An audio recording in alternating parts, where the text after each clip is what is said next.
Hi, my name is Hailey. Welcome to my YouTube channel. If you've not been here before, there's a couple things you need to know about me. I'm a musician, I am an avid record collector, and for the purposes of this video, I'm also an author.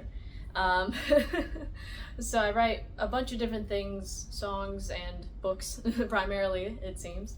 And for this video, I wanted to address a request that I've been getting quite a bit for an audiobook version of my new book, Ghostwriters. This is my debut novel, and right now I'm actually in the middle of my book tour, quote unquote, for it, so that's been really exciting. So I thought what I would do is just read the first two bits, I would say chapters, but it's the prologue in chapter 1, and sort of see if there's an interest in me creating the rest of the book as an audiobook. So obviously if I did an audiobook, it would be an MP3 format and it would be just the audio.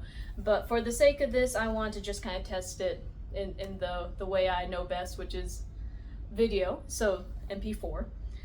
But in order to authentically get the audiobook experience as well as I can, I'm going to just kind of sit here and read. I gave a plain background, as plain as I can, so if you're driving or if you're just trying to listen to this, there's nothing to see, and just me with my shiny face and just my natural look, and yeah, so I'm gonna read some of this, and it's going to be kind of meta, it's going to be kind of funny, and in order to facilitate the ability to read this,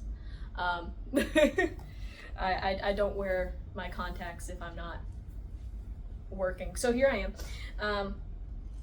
And yeah, let's go ahead and get started. Also, if you like the book and you want to read it in paperback form, I will have links below to buy it on Amazon and Barnes & Noble, as well as the Facebook and Instagram shop that I have. If you get it online through Instagram or Facebook shop, I am selling those myself, and those are available for autograph as well.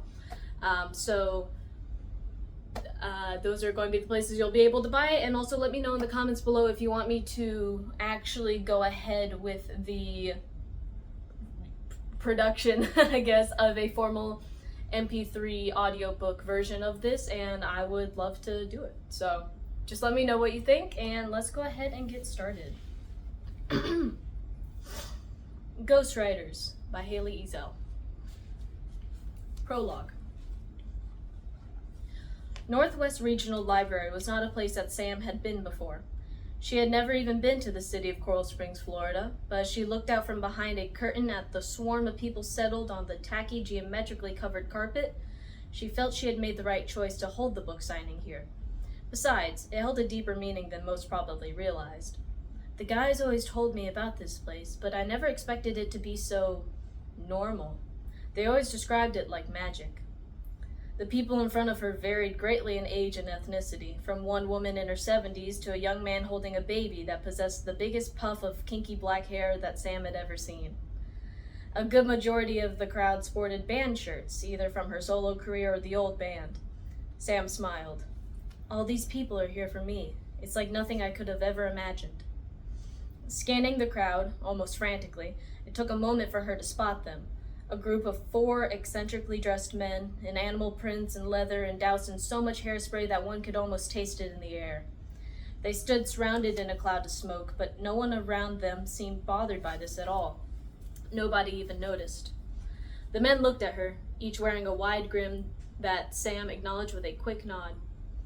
A tall woman with even taller heels and a head of freshly curled brown hair walked out from between rows of dusty books and towards the plain gray curtain that Sam was standing behind. Pulling her handheld microphone away from her mouth, the woman spoke. "Are you ready, Miss Rowland?" "I think so, Carla." She attempted to put her at ease, using her own feigned comfort, but the effect was unsuccessful. Carla's tight smile grew even stiffer as she walked in front of the curtain and onto the stage, which was really just a tape outline on the carpeted floor, and raised the microphone to her lips.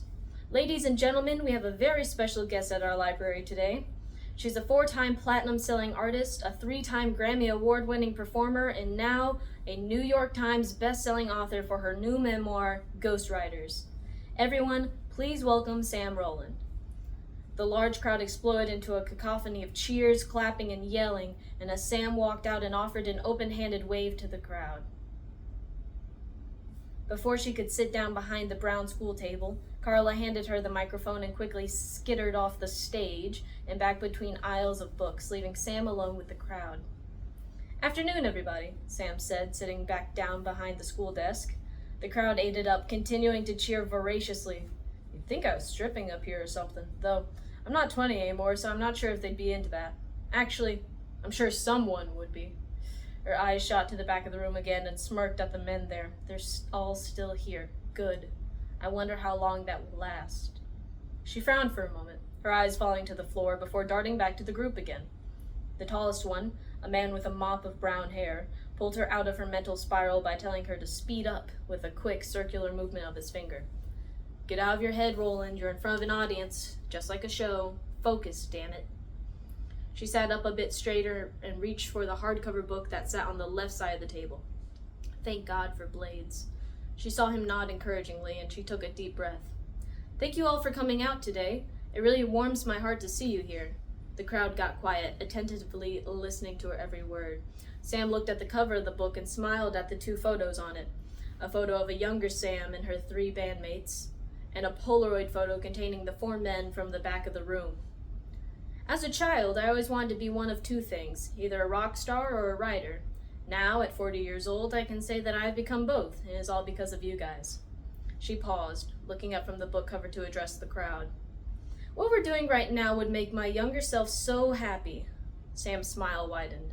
For those of you who don't know, Ghostwriters is a book that I wrote about the history of my band, Approaching Grace, and the connections that we have with the notorious 80s hair band Stadium. Those of you familiar with Stadium will recall their tragic demise in a tour bus accident early on in their career, but you may not know that Stadium was actually formed here in Broward County. 2 of the band members, Ronnie and Mark, met in this very library, which is why I thought it would be more than appropriate to hold this event here today. Ronnie and Mark, upon hearing their names, started clapping, making the smoke surrounding them dance and wiggle in the air. Ronnie put his fingers in his mouth and let out a long whistle. Sam chuckled softly, trying to keep herself under control as she looked back at the people in the crowd, unaware of the mischief occurring right under their noses. The baby Sam had seen earlier started to cry, and her father quickly set about trying to calm the child. Children and dogs, Sam thought. She shook her head lightly, trying to get back on track. But enough history. We can get all of that in the book. You know how this works, right? Not pausing to allow the rambunctious crowd any time to respond, Sam said, I'm going to read a good old lengthy section from my book, and then there will be an opportunity for questions and autographs. That work for you? Sam asked. The crowd, apparently worn out from their strong start, offered a relaxed cheer. All right. Now, if you don't mind me, Sam started, leaning to retrieve her reading glasses from her purse. I forgot to put in contacts today, so you get to see my secret glasses.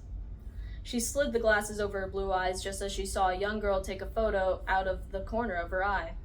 With her glasses secured on her face, Sam made eye contact with the girl. Gotcha. Sam smiled and the girl blushed a deep red and attempted to hide behind a veil of dark brown hair. So much like Amy. If you go upstairs afterwards and print that photo out, I will sign it, okay? Sam told her, and the girl nodded enthusiastically, blush fading as a smile spread across her face, revealing a shiny set of braces. Okay, let's start at the beginning, shall we? This is Ghostwriters by Samantha Rowland. Hey, that's me. A few people chuckled lightly at her joke, and she cracked open the book, flipping through 10 pages of filler before finding it. Here we are, Chapter 1, Dreams. She scanned the crowd and let out a selfish sigh of relief upon seeing that the 4 men were still in their same spot. They had yet to vanish. Shaking her head at herself and her inevitable fate, Sam finally started.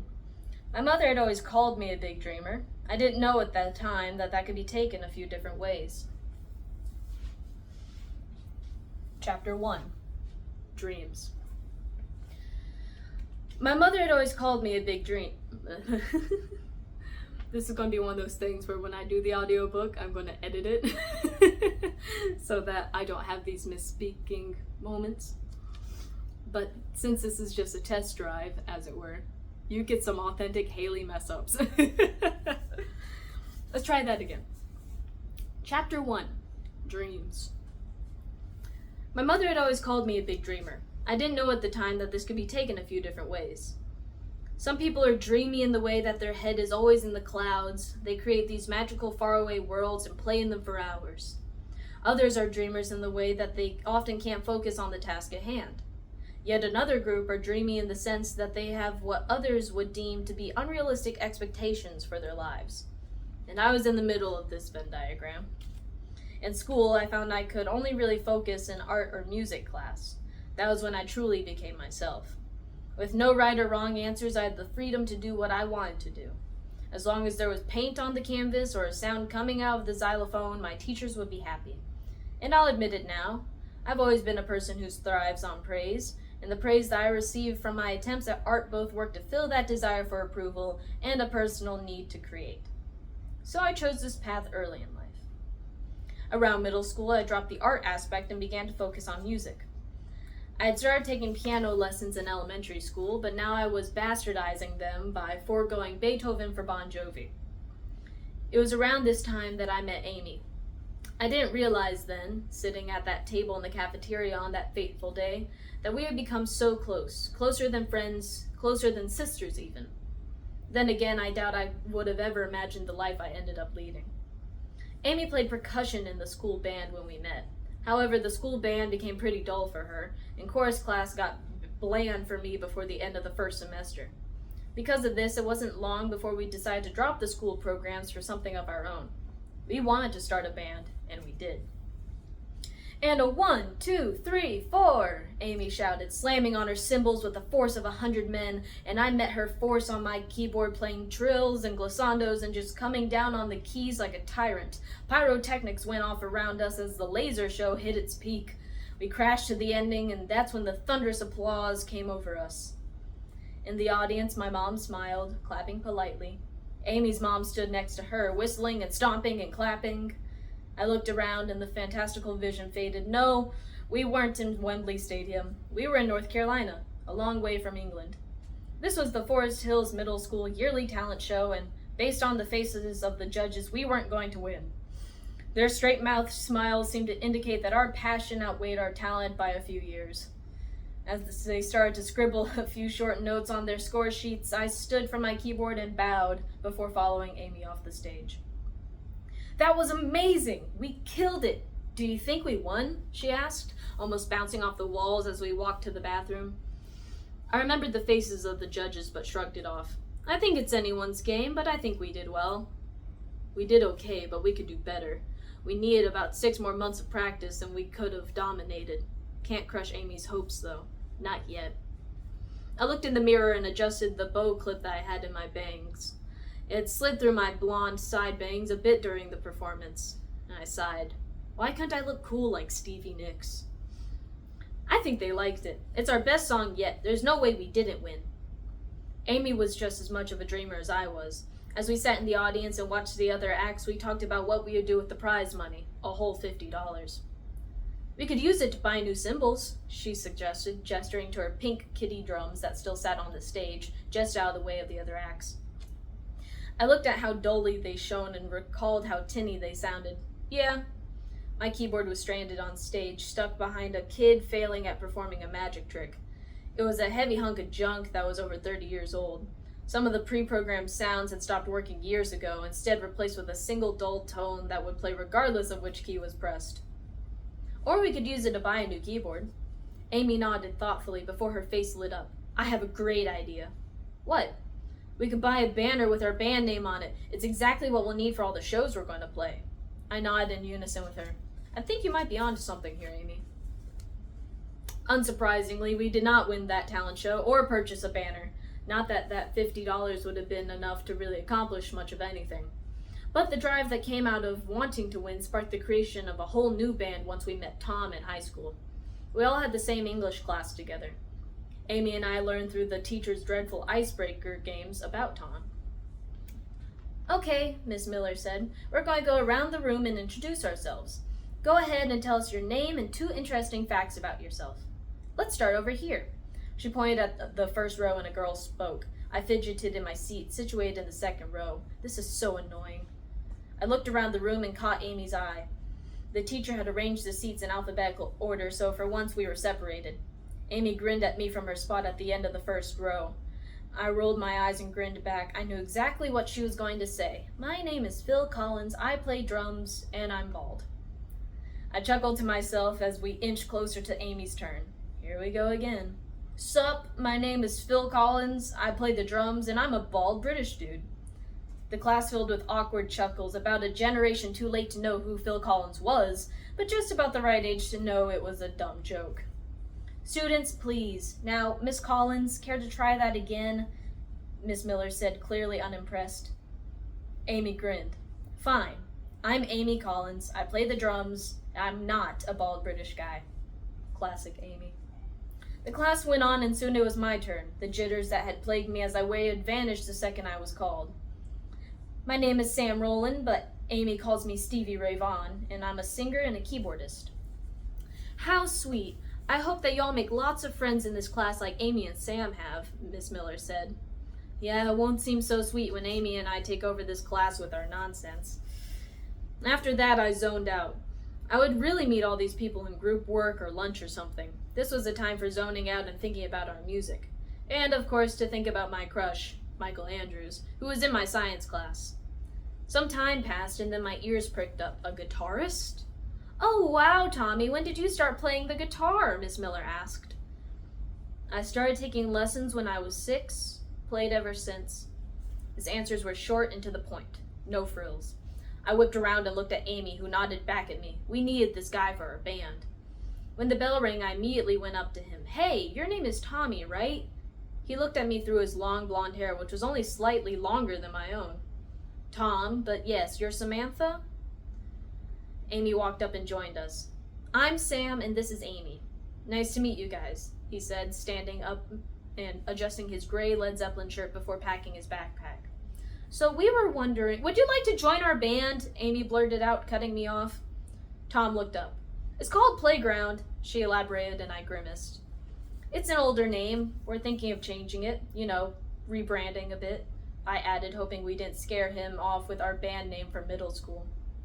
His hazel eyes seemed to scan the contents of his backpack as he thought, but he eventually gave a single nod. Yeah, sure. Tom has always been the quiet one of the group. We found out later that he thought we were going to flirt with him, and he was so glad that we weren't that he immediately joined the band out of pure relief. No wonder we used to call him Nervous Nelly. It took us a little longer to find a bass player, but he was worth the wait. When it comes to stereotypes, no one defies them as hard as David. Where most bass players are quiet, stoic, and reserved, he is very much not. We met David through Tom in 11th grade. How have you been hiding a bass player from us this entire time? Amy yelled. Yeah, we only mentioned that we need one every 2 days, and you just now mentioned this guy to us, I added. Tom looked at us from across the lunch table. The cafeteria was the bustling epicenter of Johnson High School, being that there was no auditorium, and today was no different with the new revelation. I wasn't hiding him. Tom took a bite of his square-shaped pizza. I just forgot. How do you forget about that? Amy exclaimed, nearly crushing her apple in her hand. When can we meet him? I asked. Tom shrugged in response before squinting at something in the distance. Looks like right now. A guy with shaggy black hair with white streaks walked up to the table. Hey, Tom. Hey, girls. Nice to meet you. My name is David. He exuded a radiant sunshine that directly conflicted with his black clothing, silver chains, and dark eyeliner. Amy lit up immediately. Hey, do you want to join our band? Sure. David has always been a bit of a golden retriever, despite his dark aesthetic. We need a new name. The sounds of the cafeteria seemed to swirl around us, fixing us at the center of a cacophonous hurricane of chatter. What, you don't want to be 40 going by Playground? I asked, wiggling my eyebrows at Amy.